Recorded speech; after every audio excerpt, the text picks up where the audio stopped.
Hey everybody, RetroPie guy here. Today we're going to do a gameplay demo and review of an Arcade1Up Arcade Cabinet. This particular cabinet is the Final Fight Cabinet.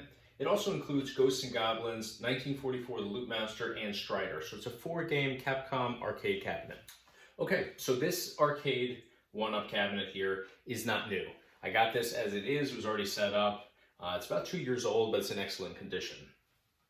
So my intention was never to do a gameplay demo or review on this at all. I was going to take this, modify it. I wanted to run Raspberry Pi 4 on it with RetroPie, and I wanted to integrate in our RetroPie Guy 256 gigabyte game collection card, which has over 24,000 plus games on it versus just the 4 that come on here stock. So to say it would be an upgrade is certainly an understatement. I didn't think I would actually like this at all. I've kind of been on the fence with Arcade1Up in general, just because of their size, and it's not an authentic arcade cabinet. So I was that guy. But I did start playing this, and after like 5 minutes, I changed my tune on it 100%. It's a really cool system, really cool arcade. Now, I didn't set this up myself, but I have set them up in the past. It takes about 30 minutes from when you open the box to when you power it on. Everything goes together pretty well on it. The screws and everything line up with the holes. It's not going to be one of those situations where you're banging your head against the wall trying to figure out how you're going to set this thing up. It's pretty straightforward. Like I said, it's about 30 minutes or so from opening the box to powering it on. All right, so we're going to do a gameplay demo of each of the 4 games on here, and then we'll come back, we'll talk about what I liked, what I didn't like.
right, so after demoing all 4 games on this Arcade1Up Arcade Cabinet, I'm actually really impressed by it. The quality's there, everything works really well, the games ran smoothly, no audio issues, no glitches, no delays or lags of any kind. Everything was just super smooth from start to finish. Now, in terms of quality on the screen, it is a fairly small screen, but I mean, the entire unit is pretty small. It's a 3/4 size arcade cabinet, which I think is being a little generous from Arcade1Up. I don't think it's even quite that, to be honest with you. From top to bottom, you're looking at 4 feet without a riser. If you have a riser, you'll have just under 5 feet from top to bottom. Now I have it on a little table here just for this video, so you're looking at me and the cabinet at the same height. So it does look a little bit taller here than it actually is.